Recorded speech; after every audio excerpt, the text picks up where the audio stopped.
Imagine you're at a football game when this obnoxious guy sits next to you. He's loud, he spills his drink on you, and he makes fun of your team.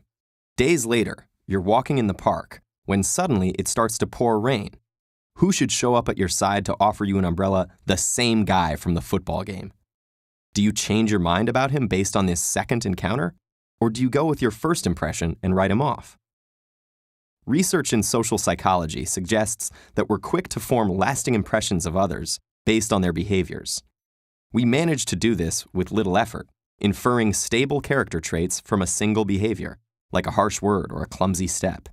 Using our impressions as guides, we can accurately predict how people are going to behave in the future. Armed with the knowledge the guy from the football game was a jerk the first time you met him, you might expect more of the same down the road. If so, you might choose to avoid him the next time you see him. That said, we can change our impressions in light of new information. Behavioral researchers have identified consistent patterns that seem to guide this process of impression updating. On one hand, learning very negative, highly immoral information about someone typically has a stronger impact than learning very positive, highly moral information. So, unfortunately for our new friend from the football game, his bad behavior at the game might outweigh his good behavior at the park. Research suggests that this bias occurs because immoral behaviors are more diagnostic or revealing of a person's true character. Okay, so by this logic, bad is always stronger than good when it comes to updating. Well, not necessarily. Certain types of learning don't seem to lead to this sort of negativity bias. When learning about another person's abilities and competencies, for instance, this bias flips. It's actually the positive information that gets weighted more heavily. Let's go back to that football game.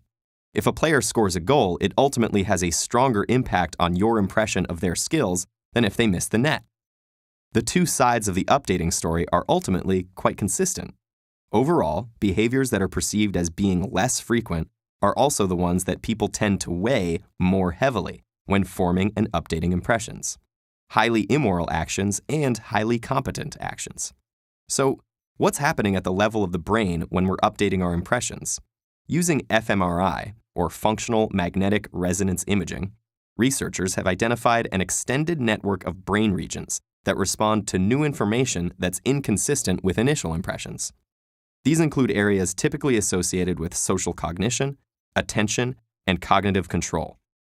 Moreover, when updating impressions based on people's behaviors, activity in the ventrolateral prefrontal cortex and the superior temporal sulcus correlates with perceptions of how frequently those behaviors occur in daily life. In other words, the brain seems to be tracking low-level statistical properties of behavior in order to make complex decisions regarding other people's character. It needs to decide, is this person's behavior typical, or is it out of the ordinary? In the situation with the obnoxious football fan turned Good Samaritan, your brain says, well, in my experience, pretty much anyone would lend someone their umbrella.